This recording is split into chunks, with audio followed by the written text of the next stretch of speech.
याद नबी को दिल से भुलाया न जाएगा।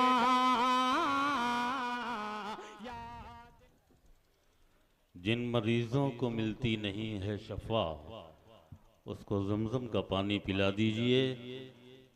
ये खूबसूरत हकीकत से आरास्ता शेर जनाबे जाहिद आज़मी पेश कर रहे थे।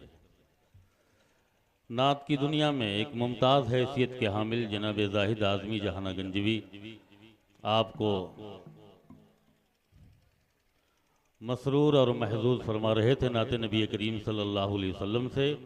हजरात, आज का ये मुबारक और अज़ीमुश्शान जलसे संगे बुनियाद मदनी ईदगाह बशारत शाह के तुफैल में कायम हुआ, जिसकी सरपरस्ती अलहाज हज़रत मौलाना खैरुल बशर साहब साबिक उस्ताद मदरसा नूरुल इस्लाम, मौजूदा उस्ताद मदरसा रहमानिया भीरा हैं।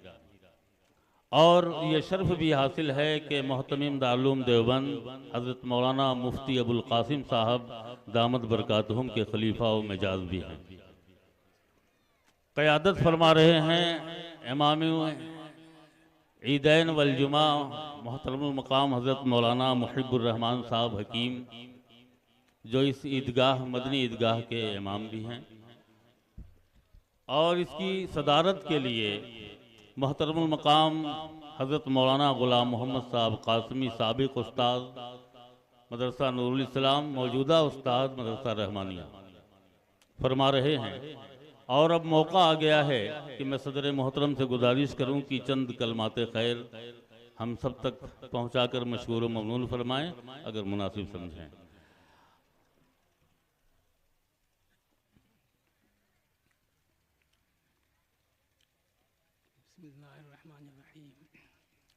अल्हम्दुलिल्लाह रब्बिल आलमीन वस्सलातु वस्सलामु अला रसूलिहिल करीम व अला आलिहि व अस्हाबिहि अजमईन वसल्लम तस्लीमन कसीरा। अम्मा बाद, अन नबी हुरैरा रज़ियल्लाहु तआला अन्हु इज़ा मातल इंसान इनक़ता अन्हु अमलुहु इल्ला मिन सलासतिन सदक़तिन जारियतिन औ इल्मिन युंतफ़अु बिही औ वलदिन सालिहिन यदअू लहू औ कमा क़ाल अलैहिस्सलातु वस्सलाम। स्टेज पर जलवा फरोज़ उलमाए किराम, मुअज़्ज़ज़ हाज़िरीन और नौजवान दोस्तों, साथियों, अज़ीज़ बच्चों, जैसा कि आप हजरात को मालूम हुआ कि आज का यह शानदार दीनी इजलास मदनी ईदगाह बशारत शाह के सिलसिला में मुनक़िद हुआ, जिसकी सदारत की ज़िम्मेदारी मुझ नहीफुल जुस्सा शख्स पर डाल दी गई। अगर यह सदारत की ज़िम्मेदारी न दी जाती तो अच्छा होता। बहरहाल मुझे इसकी वजह से कोई खुशी नहीं, और न दी जाती तो कोई गम भी नहीं होता। बहरहाल कहने का मकसद यह है कि आप हजरात को, बहुत से लोगों को मालूम होगा कि पूरे वलीदपुर, नयापुरा, सूफीगंज के लोग कदीम ईदगाह, जो ईदगाह महल्ला में वाक़े है, नमाज़ पढ़ने के लिए आते थे। मस्जिद ईदगाह वसअत के बावजूद जब तंग पड़ने लगी तो महल्ला गी और भिट्टी के लोगों ने अपनी अलग ईदगाह कायम कर ली। उसकी वजह से चंद सालों के लिए कुछ सहूलत हो गई और कदीम ईदगाह में लोग नमाज़ पढ़ते थे, सहूलत के साथ पढ़ते थे। लेकिन आबादी के तनासब के हिसाब से फिर लोग बढ़ते गए, जगह तंग होती गई और इतनी तंग हुई कि लोग बाहर नमाज़ पढ़ने पर मजबूर हो गए। लेकिन हुकूमत वक्त, मौजूदा हुकूमत ने बाहर नमाज़ पढ़ने पर पाबंदी आयद कर दी और मना कर दिया कि बाहर आप नमाज नहीं पढ़ सकते हैं। अब लोगों को तशवीश हुई, फिक्र हुई, लोग सोचने लगे क्या किया जाए। ऐसे वक्त में अल्लाह ताला का फजल व करम हुआ कि मोहल्ला काजी कोला के 2 ख़ानदान के अफराद के दिल में बात डाल दी कि वो अपनी अपनी ज़मीनें इस ईदगाह के लिए वक्फ करें। 2 ख़ानदान से मुराद मोहतरम जनाब हाफिज़ महमूद अहमद साहब मरहूम और मोहतरम जनाब अब्दुल मजीद साहब मरहूम के अफराद हैं, उनकी औलाद हैं, उनके ख़ानदान के लोग हैं। उन लोगों ने अपने अपने हिस्से के मुताबिक जो ज़मीनें थीं वो इस ईदगाह के लिए वक्फ कर दिया और वो ज़मीनें हर एक की बराबर नहीं थी, कमी बेश थी। हर शख्स ने अपने अपने हिस्से के मुताबिक जो ज़मीनें थी सब वक्फ कर दिया और महज अल्लाह की रज़ा के लिए, अल्लाह की खुशनुदी के लिए और जो है अल्लाह ताला की खुशनुदी के लिए वक्फ कर दिया। जैसा कि मैंने हदीस पेश की कि इज़ा मातल इंसान इनक़ताअ अमल हो, कि इंसान जब मर जाता है तो उसके अमल का सवाब बंद हो जाता है। इल्ला मिन सलासतिन, मगर 3 चीज़ें ऐसी हैं कि उसका सवाब मरने के बाद भी अमल करने वाले को मिलता रहता है। उसमें से पहली चीज़ है सदक़े जारिया। जिन लोगों ने अपनी ज़मीनें वक्फ की, ये उनके लिए सदक़े जारिया है और जब तक ये ईदगाह बाकी रहेगी और लोग नमाज पढ़ते रहेंगे उनको सवाब मिलता रहेगा। उन्होंने ये बहुत बड़ा काम किया है। अल्लाह ताला उनको बेहतरीन सिला दे, उनको जज़ाए खैर दे और अल्लाह ताला उनके इस अमल को कबूल फरमा ले। इसी तरह से इस ईदगाह के तामीर के लिए और तकमील तक पहुँचाने के लिए जिन लोगों ने इसमें चंदा दिया और ख़र्च कर रहे हैं, चाहे छोटे हों कि बड़े, मर्द हों कि औरतें, सब भी का यह अमल जो है सदक़े जारिया होगा। इंसान जो अमल करे सदक़े जारिया के तौर पर, मिसाल के तौर पर मस्जिद बनवा दी, ज़मीन वक्फ कर दी, मदरसा बनवा दिया, या पानी की ज़रूरत है वहाँ पर समरसेबुल लगवा दिया, ये सब सदक़े जारिया है। मस्जिद के अंदर पंखे की ज़रूरत है, पंखा दे दिया, फर्श की ज़रूरत है, फर्श दे दिया, चटाई की ज़रूरत है, चटाई दे दी। जब तक यह चीज़ें बाकी रहेंगी देने वाले को सवाब मिलता रहेगा। तो यह बहुत बड़ा उन्होंने काम किया है।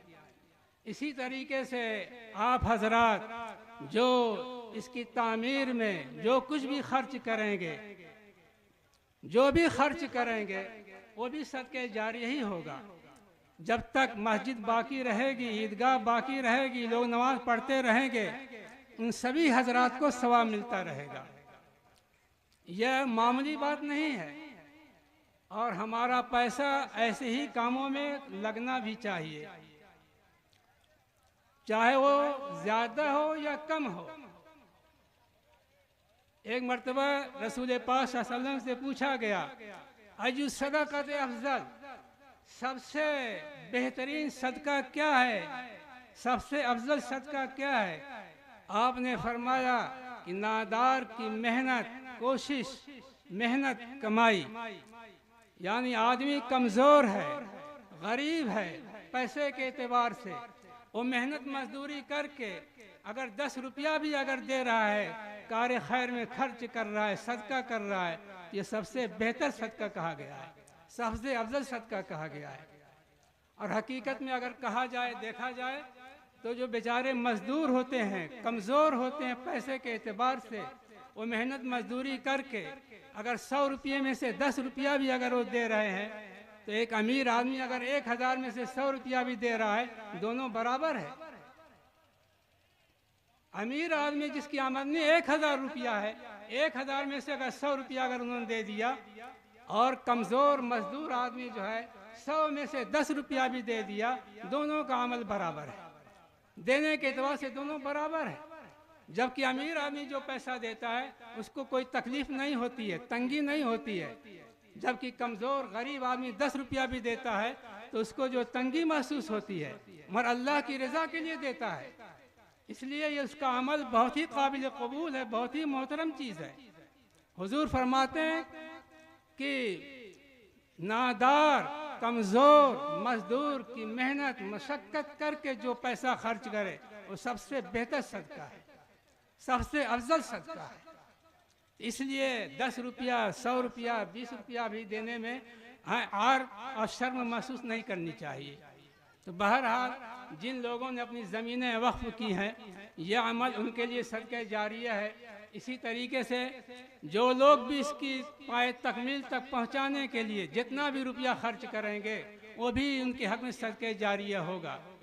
इसी तरीके से ओ नौजवान जो दिन रात मेहनत करके ईदगाह की ज़मीन को हमवार किया, रास्तों को दुरुस्त किया, दिन रात एक करके मेहनत मशक्क़त करके लोगों को आने के लिए सहूलत मुहैया किया, ये सब जो है काबिल मुबारकबाद हैं, लायक सद शुक्र हैं। और जिन लोगों ने भी जिस तरीके से भी इसमें हिस्सा लिया है वो सब जो है काबिल मुबारकबाद हैं, लायक सद शुक्र हैं। अल्लाह ताला उन तमाम हजरात को बेहतरीन सिला अता फरमाए, जज़ाए खैर दे और उनके इस अमल को कबूल फरमाए। आखिर में मैं कहना चाहता हूँ कि नयापुरा वालों और मोहल्ला काजी कोला वालों से मेरी गुजारिश है कि जब इसमें वक्त मुकर्रर किया जाएगा तो हमेशा इसके अंदर नमाज जो है कदीम ईदगाह से 15 मिनट बाद पढ़ी जाएगी, 15 मिनट बाद पढ़ी जाएगी। इसके लिए नयापुरा के लोग और काजी कोला के लोग जल्दी ना करेंगे और यह ना कहेंगे कि नहीं हम पहले नमाज पढ़ेंगे, क्योंकि हिकमत और मसलहत का तकाजा यही है कि इसमें हमेशा नमाज बाद में पढ़ी जाए, ताकि जो लोग कदीम ईदगाह से छूट जाएं या उनको जगह ना मिले या दूर दराज से जैसे सूफीगंज से जो लोग आएँ या किसी वजह से भी जिनकी नमाज ना मिले वहाँ पर, तो इसमें आकर के वो नमाज पढ़ सकें। इसलिए गुज़श्ता साल भी और इन साल भी बाद लोगों ने कहा कि यहाँ पर नमाज पहले होनी चाहिए, मैंने कहा कि यह नहीं हो सकता है, इस पर नमाज हमेशा बाद में पढ़ी जाएगी। इसलिए आइंदा कोई साहब इसकी कोशिश ना करेंगे कि इसमें पहले नमाज इसमें पढ़ी जाए, इसमें बाद ही में नमाज पढ़ी जाएगी, हमेशा पढ़ी जाएगी। जब तक नमाज पढ़ी जाएगी हमेशा बाद में 15 मिनट बाद इसमें नमाज पढ़ी जाएगी। यह मेरी गुजारिश है। अल्लाह ताला हमको इस पर अमल करने की तौफीक अता फरमाए। व आखिर दावाना अनिल हम्दुलिल्लाहि रब्बिल आलमीन।